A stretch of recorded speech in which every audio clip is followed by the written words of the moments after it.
Great. So today we have on the show my new buddy, Ryan Delk, who we met in New York probably about 6 weeks ago when he was out here closing deals on the reg like he does. And Ryan leads business development for a startup called Gumroad. Gumroad is a really cool idea that is personally important to me because I'm a content creator, and I've seen a ton about them, but I'm going to let Ryan tell you exactly what Gumroad does, and we're going to talk about a little bit about how they're innovating on e-commerce on the web.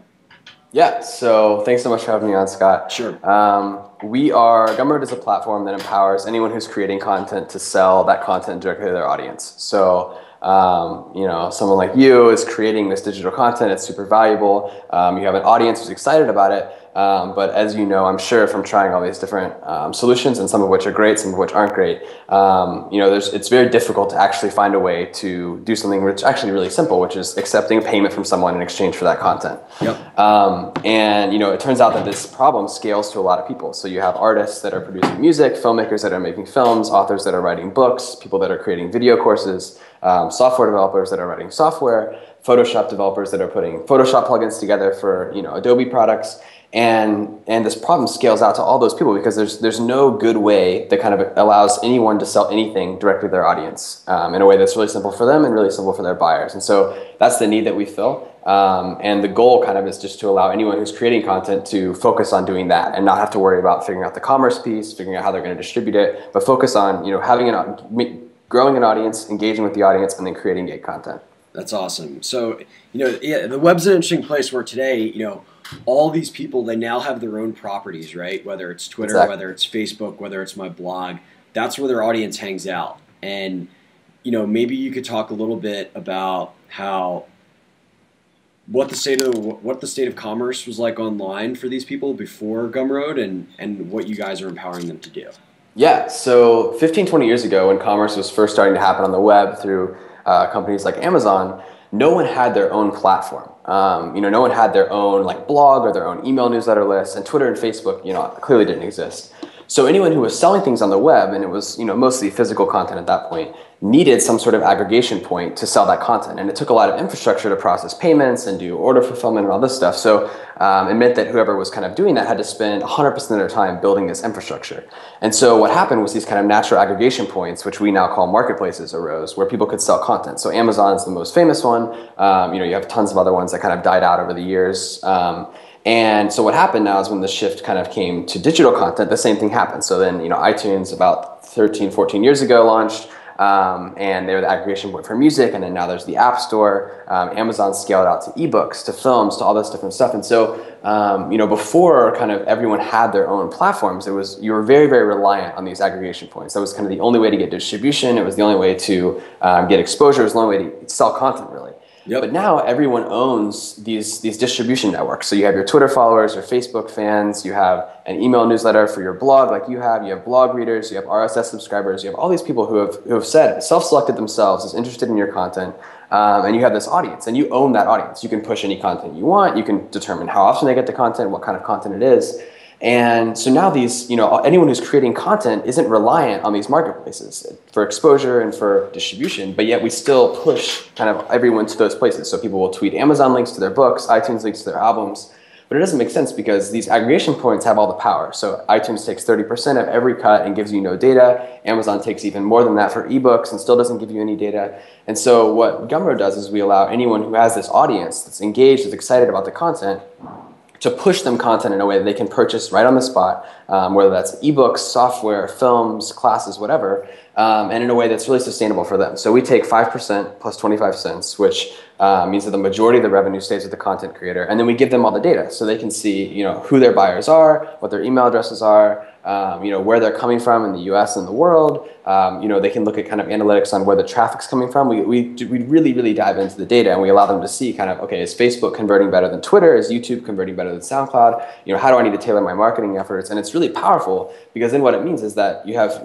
these content creators creators who can then focus on creating content and engaging with its audience and not worry about, where am I placed on the Amazon list, how am I going to get people to iTunes, all this stuff. And they make way more money. They have a much better relationship with their audience. And then they're also able to use this data in really powerful ways. Totally. I mean, so bottom line is more money, more data to inform my decisions.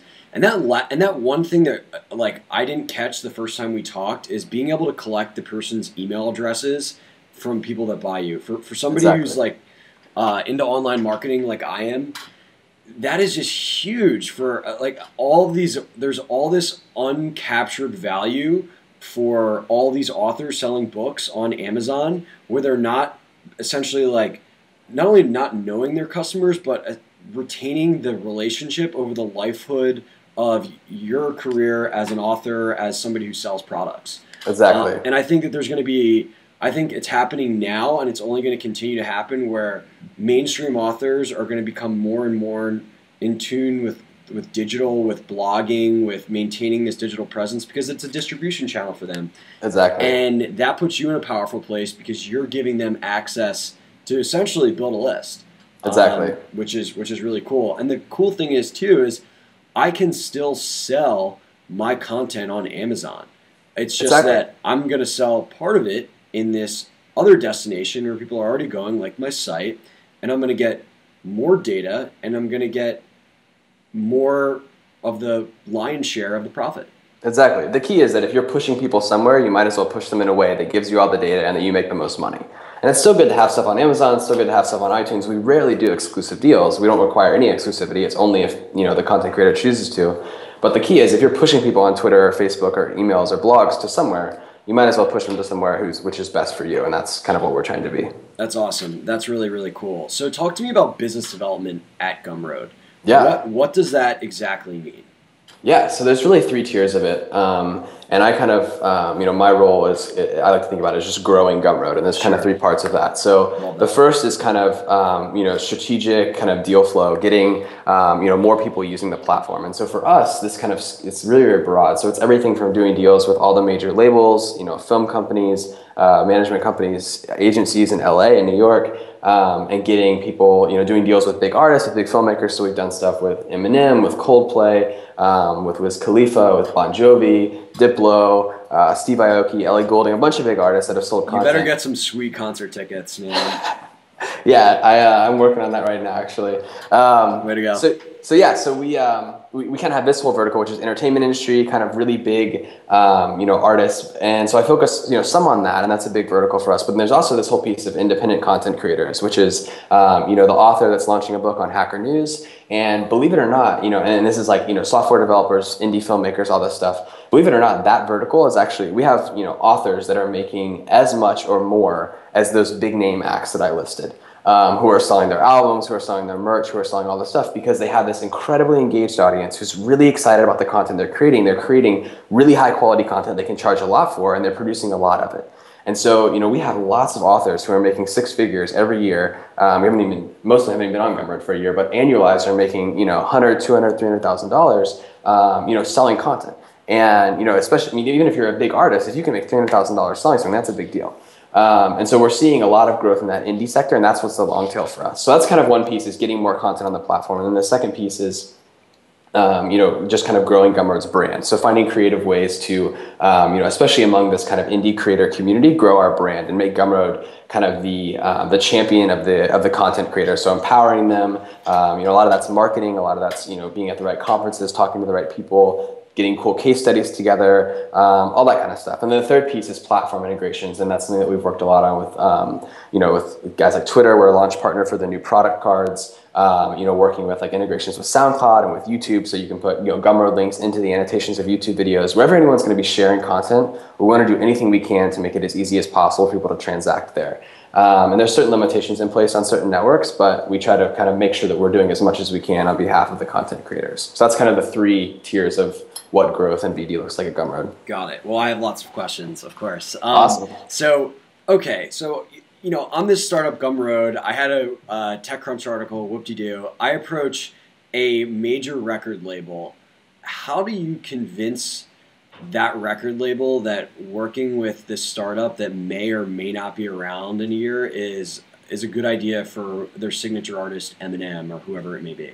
Yeah. So this is a great question, and I'm actually talking about this at a conference in a couple of weeks, and it's something I've been thinking a lot about because of that. And there's two things that I think I have worked really well for me, and a lot of this is learning from just failing. Because when I started. When I started at Gumroad a year ago, I did not know a single person in the entertainment industry. I didn't even know who the big four record labels were, much less anyone who worked there. And so kind of everything we've gone from that point, which is basically point blank, to now, it's all been, growth through relationships and through a lot of strategic partnerships. And we haven't done anything of the traditional, giving artists equity, giving labels equity, wherever else. We haven't done any of that. So all this is organic growth of people using us because they really think we're the best platform. So I think there's two things that have worked really well for us. The first is finding ways to legitimize yourself before you have that initial big use case. Yep. So for us, that was our investors. When you're talking to someone who works with startups at Sony or with Universal, and you can say, KP put money into us, Max Levchin, the founder of PayPal, Chris Sacca, these are big names that people care about. And if you can say we raised $1 million, or in our case, seed and Series A, $8 million, they realize that's a lot of money. These people have great investors. They're clearly here for the long game. Or at least for a while. And so that helped a lot. And if you don't have that, I think it's about finding initial traction in that market. So maybe you don't have, the amazing investors, but you have, an indie artist who use your platform, say you're, launching a Gumroad competitor, which I feel bad for you if you are, but if you are, you have an indie artist and you have a case study on them, and maybe they only sold 500 tracks, but you can show, Sony, hey, look, we saw this conversion rate, we saw this share rate, this is all really important. So finding something to legitimize you early, before you can go to them and say, hey, because once you say, hey, Eminem and Coldplay use this, anyone will talk to you. Sure. Because they're like, okay, well, they're using it, so we better talk to you. And the second thing is finding internal advocates. So this was huge for us, because for me, it was cold emails, it was, getting on the plane to New York and LA and beating out people's doors to talk to us. And, you can talk, what I learned is you can pitch people all day long, you can try to get inroads with places, but until you find that internal advocate who's excited about what you're doing, who maybe isn't even you don't need to find a VP or an SVP or an EVP or, even an full-on executive at a company.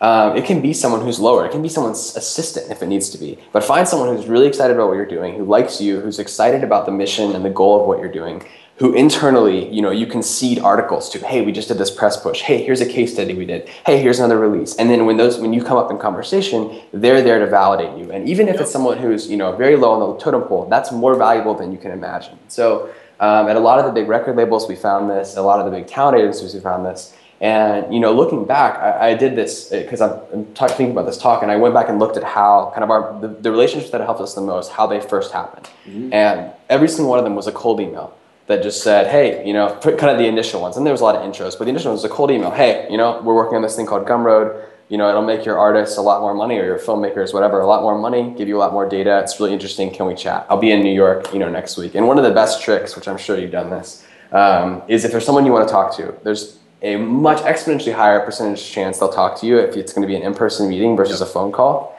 And so if there's someone that's really, really valuable that you really want to get to, and they're in a city, tell them that you'll be in that city, like 3 dates that you aren't even planning a trip, but you'll be there, give them 3 dates that are 6 weeks away, and ask them if they're going to be in town. If they're going to be in town, can you meet?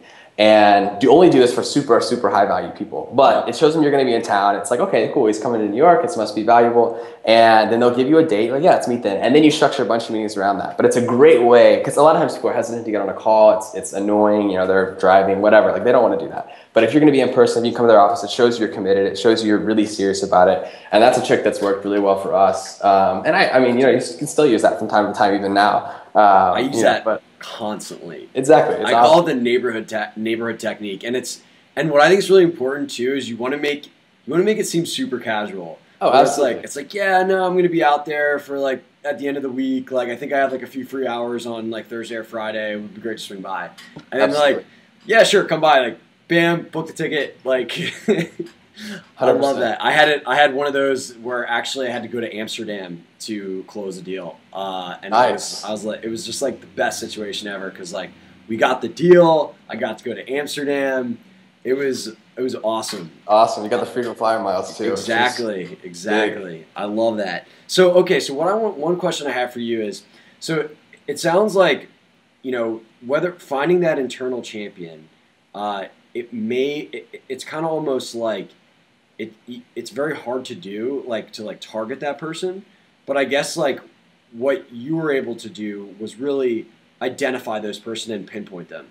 Is that accurate? Like what? Yeah, so it's hard to judge definitely like from the first email or first two emails, but pretty early on you can tell if someone is willing to, maybe a lot of times in the first conversation, but even if it's not, kind of over the course of maybe 3 emails or 2 phone calls, you can tell if someone's excited about what you're doing. And if you are, the big thing is giving them resources to act on that excitement. Yep. So maybe someone's super excited about your startup, but if you don't give them anything that when, XYZ startup comes up in a meeting and they say, hey, in our case, like, hey, this artist is trying to self-distribute their next record. Who should we use for that? If they don't have a case study, 3 different examples of it live on the web, the deck, the most recent deck, a bunch of analytics, like screenshots of all the different things. If they don't have all that in their file, it's really hard for them. They can say it's awesome. They can say it's cool. They can say we should talk to these guys. But if they can pull out and be like, oh yeah, on my laptop right now, here's 3 people that are using them. Here's like 2 different case studies. If they can pull that out, that's super valuable. And so seeding them those kind of resources is incredibly valuable once you identify who it is.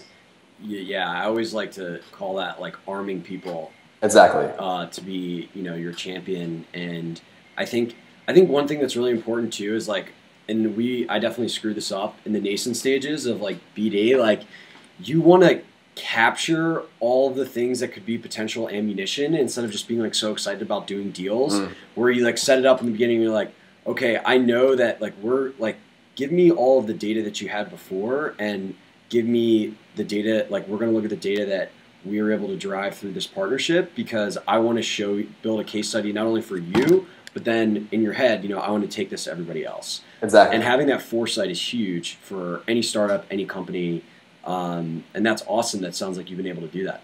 Exactly. And you then, because of that, you can anticipate questions too, which is huge. So even when you're talking to someone's assistant, if you know what their boss is going to ask because you've talked to 3 other, labels or talent agencies, and you can go ahead and give them the ammunition, they might not even realize it. They might just be, oh, that's cool information. Yep. And then when they talk to him and their boss goes, okay, well, here's the 3 questions I have. And they go, oh, that's weird. Like, he actually just emailed me like the things that answer these. That's odd. Well, here you go. It goes, way farther than you could ever kind of accomplish in a pitch meeting if you have that all happening internally. Totally. So there's a couple strategies that come to mind right now. So one is when I'm writing a pitch, I like to think about all the questions that people are going to ask me that I know that are going to come up. And then I like to put in like grandiose statements that disarm them within the pitch. So it's like, I know that they're going to ask. So like, I know that they're going to ask like who our competitors are or whatever it is. And like, yeah, no. And we did this, like, we grew this like 100x, and that's why like nobody even like thinks any competitors are even relevant or something like that, and it just like completely disarms them. And then you wait for the question at the end, and they're like, we don't have any questions. Yeah, because you've hit them all. It's awesome. Exactly.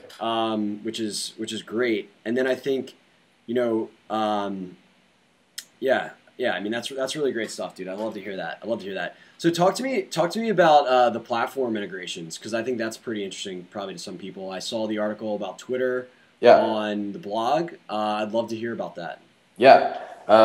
So for us, it's just about whatever is going to make it easier for people to either sell content or buy content. And if you make it easier for people to buy content, that makes sellers' lives way easier. And a lot of times what's cool about this is having, like a CEO that's really well connected.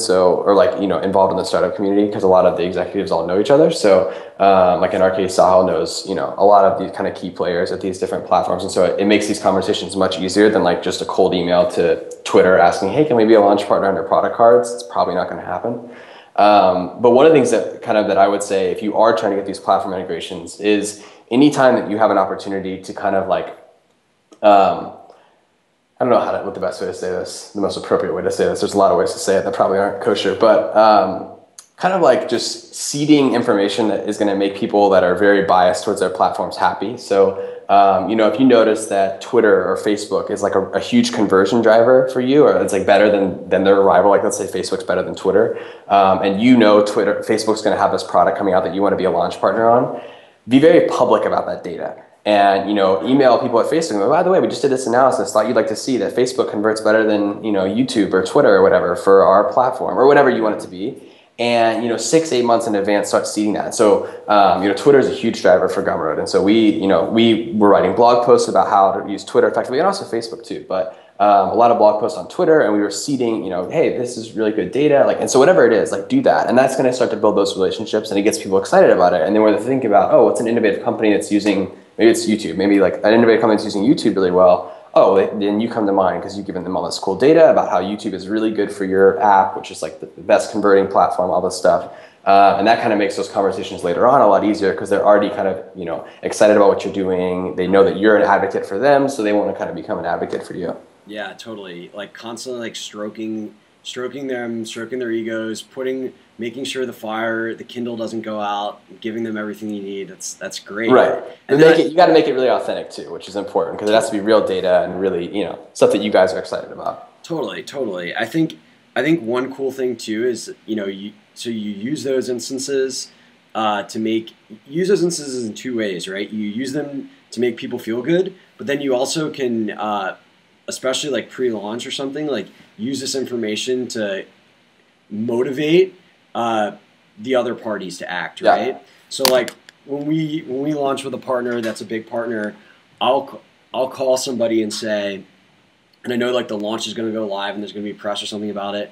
I'll call somebody and say, hey, I just want to let you know, I don't want you to hear this from me. I want you to hear this from me and not read it somebody else.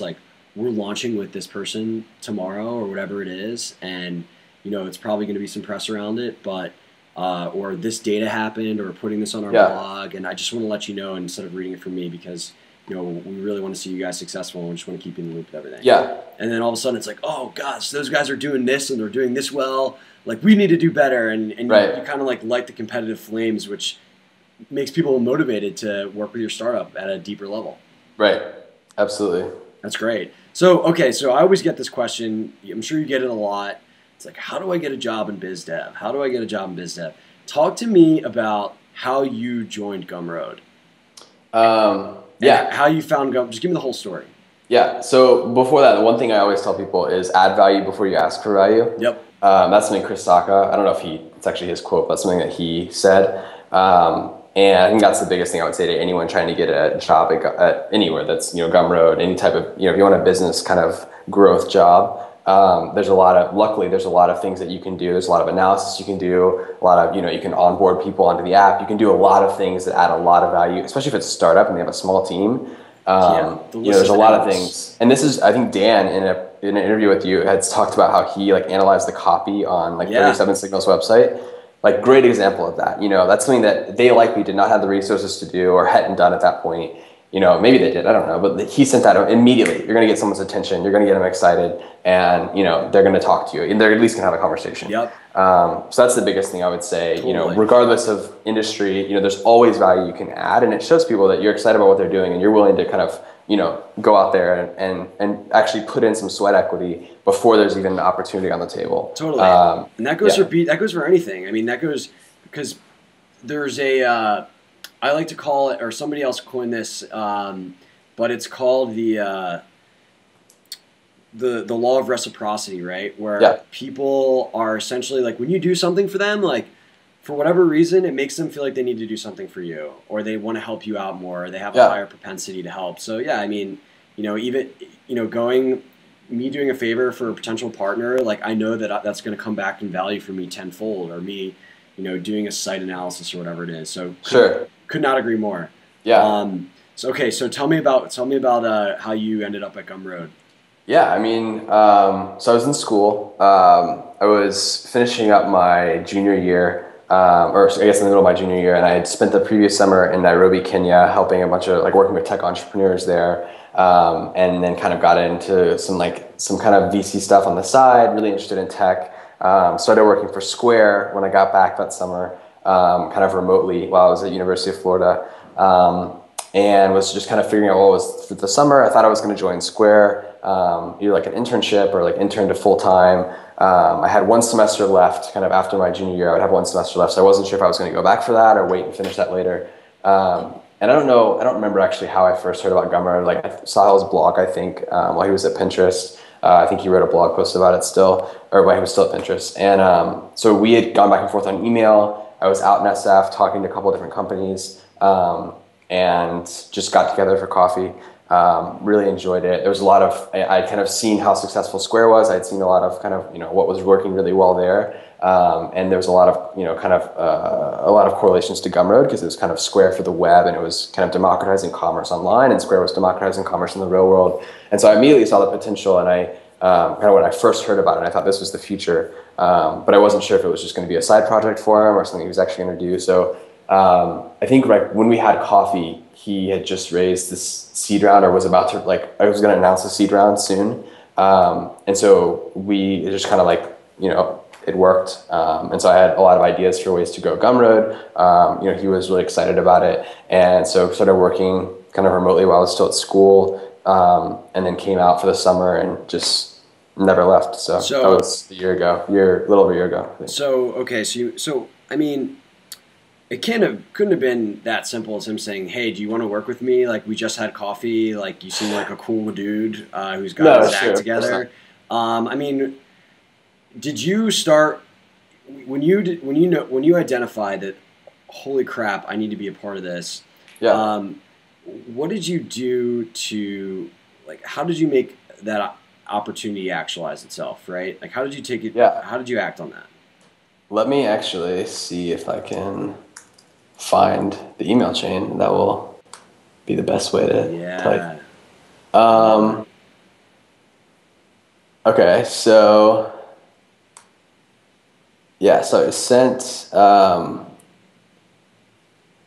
just sent him an email that I liked what he was doing, and then right after our coffee, just followed up with him. And said the other meetings went really well, but Gumroad is definitely what I'm most excited about. And then we kind of went back and forth. This is crazy to look through this. I haven't looked through this in a year. And then I reached out to some artists that I thought could use Gumroad, and a small record label. And then let's see. And then so I had some product ideas. And so I sent him the artists that I reached out to, the feedback they had, and if they were going to use Gumroad, and then the product ideas. And so sent him that, and it looks like I sent him a PDF. Yeah, so I sent him Gumroad, an indie artist perspective, and it was this kind of PDF of all the feedback that I got from indie artists about how they could improve the product.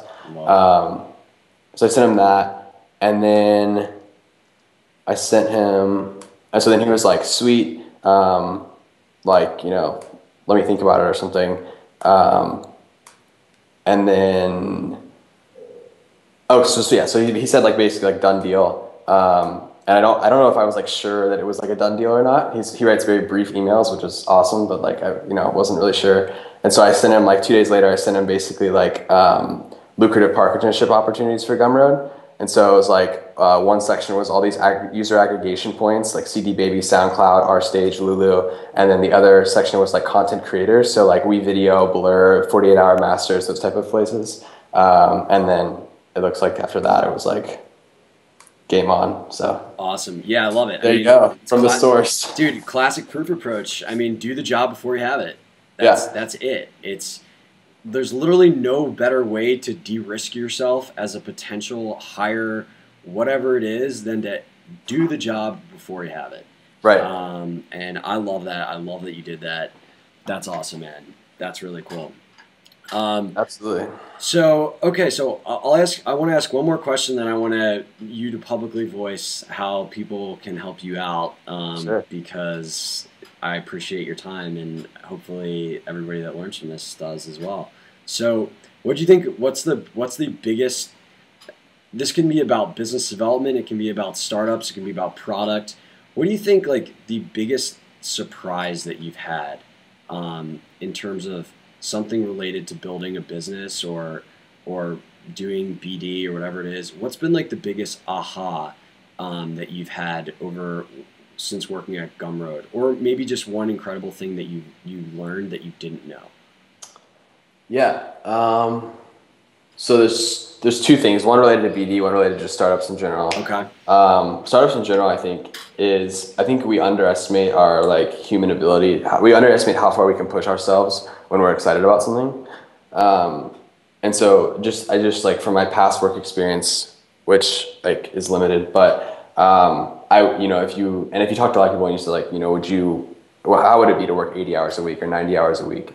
I think people would, I'd be like, that'd be insane. I would die. Like I would be miserable, whatever. But like, I'm a year into Gumroad and like, I love it. And I never really thought to myself like, oh wow, I just worked like 75 hours this week or 80 hours this week or 90 hours. Like that thought has literally never crossed my mind.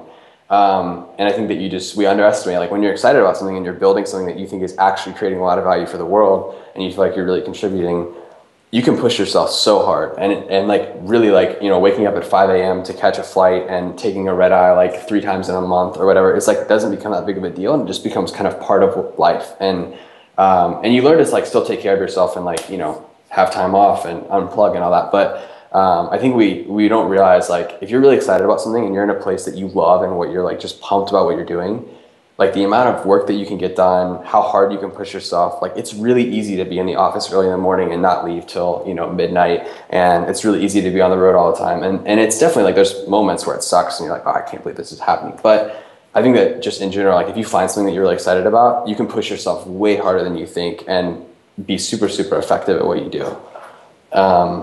So that'd be kind of like the startup in general. And I think that probably goes for other jobs, but is most appropriate for startups. The most surprising thing for business development, I think, was I kind of assumed that kind of like all deals were good deals. And we had lunch with, who was it?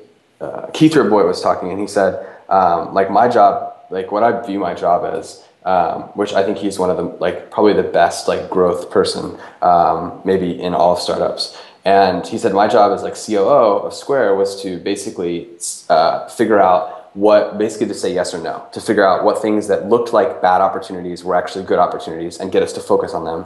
And then figure out what things that were like actually, that looked like really good opportunities, but were actually bad opportunities and shift all of our resources away from them. And I think the important part is like, often how they look is not what they actually are. And so you just learn after a year, and for me, it was like really quick because you get burned early and you realize like I spent, maybe 25 hours, 30 hours working on this deal and we're not going to make any money off of it. It's not going to help our brand, and maybe it's going to hurt the product or whatever. Like there's all these negative things that from something that from the outside maybe looks great. And maybe you even close the deal and you get all these emails, oh, great job, whatever. But internally, and when you're actually looking at it, you're like this didn't even move the needle for us. And so I think like one of the things that's the most valuable skill you can develop probably is looking at a deal, looking at an opportunity, even before it's a deal, and it's just a prospect, like, and being able to see, is this something that's gonna be valuable for us or is this not gonna be valuable for us? And then devoting resources accordingly. But definitely like the first time and second and third and fourth times you get surprised by putting up a ton of effort into something and then like it happens and you just realize like there's no money or it's like end up being bad exposure or there's no marketing behind it, whatever. Like that's probably that's the thing that I had to learn the quickest and definitely from making a lot of mistakes. Totally. I mean, one of the things that I think a high level concept that people can take away that allows you to evaluate the ability for a deal to actually move the needle is how committed is the person on the other side to making this successful. Mm-hmm. Like it's awesome that they like put their name next to the red line and are going to do an integration or going to do whatever, but just because we've got an agreement together, like how hard are you going to promote this and push this and allocate resources to this internally? And I think it comes back to a lot like what you said around finding that champion and making sure that you empower that person like after the deal is done to champion it so that it's successful. Absolutely. And I'd be curious to know if you think there's outside of that, if there was anything that you kind of noticed at like a high level where it's like, okay, I think that this type of deal might be successful because of X, Y, and Z. It's probably very specific things for you. Yeah. But maybe even an example of like a specific thing you look for Gumroad. Yeah. I think so. I think there's kind of like two wins. Like one is if you're gonna like get a ton of like monetary value out of it, like it's just gonna make us a lot of money. And then the other one, if there's kind of this kind of it's not financial value, but there's like either brand value from a marketing perspective or there's like industry value. So like let's say like I don't know, some celebrity or some like really big company wants to use your product, and you're not going to make any money off of it. It's just like maybe they're even using it for free, but then you can go to people and be like, here's a case study, they used it, whatever. It kind of validates it. So it's like kind of like validation and proof. It's like optics. Right. So I think, but one of the things that I think I learned that I'm still learning is like, especially as a startup, often like deals are going to take, like there's going to be product things that are like hinging on deals. And so there's someone will say, we'll use your platform if you build this or if you do this for us. And not all those opportunities are bad, but I definitely, I mean, if you talk to any of the engineers here, like I'm sure they would tell you that my propensity is always like, oh, of course we can build this, like to get this done. Yes. Right. And I had to learn very early on through making mistakes and through, you know, pissing off engineers and, you know, overcommitting and all this other stuff. That you can't just build what everyone wants. And so I think one thing is if there's any sort of like product improvement that has to be done, or like any sort of like engineering time, or like a new feature has to be built for it or anything, like immediately that should be somewhat, not like a red flag, but you should just kind of be on your guard, and you should make sure like if we're going to do this, it needs to be like a huge opportunity. It needs to be, you know, either a ton of money or a ton of like brand exposure, whatever. And if it's not, you need to be the filter, like to make sure that request doesn't ever get in. So the key is like you don't ask your engineers every single time someone asks you to build a feature for a deal. You don't ask about it. You filter 99% of them, and the 1% that's going to really move the needle, then you talk to them about that, or your head of product, whatever.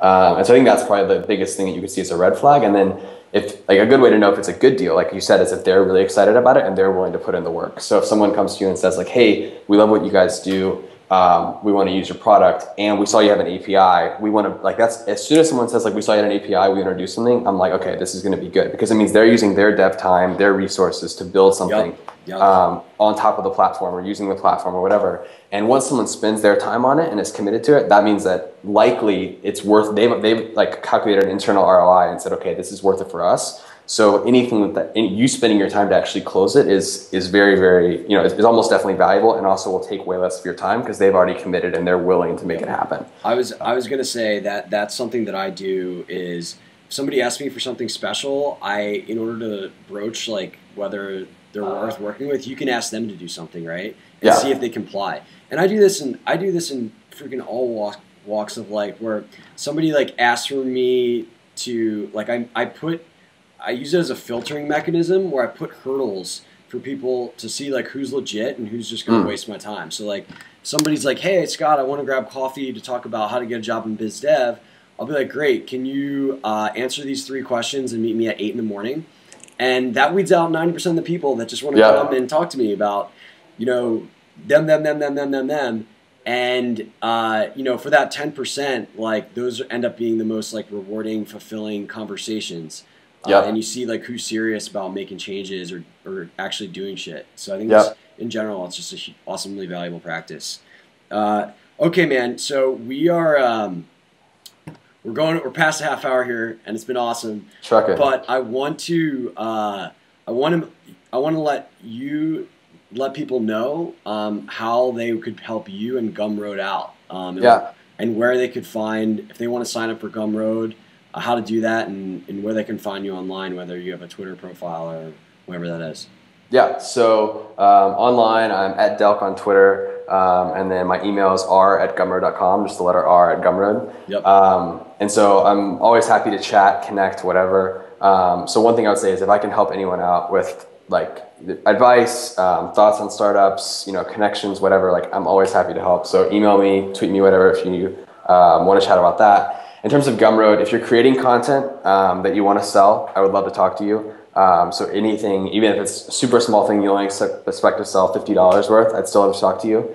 And then also, if you go to Gumroad.com and you sign up, or you have heard about the product and something has stopped you from using it, or you've said like, I would love to use Gumroad, or you look at the homepage and you think like, oh, you know, we wish this was different, whatever, please email me. Like, I would love hearing feedback about the product and feedback of, you know, any aspect of it. So if you have thoughts on it, or, you know, ideas, whatever, I'd love to hear those. And then if you're creating content, obviously would love to chat with you.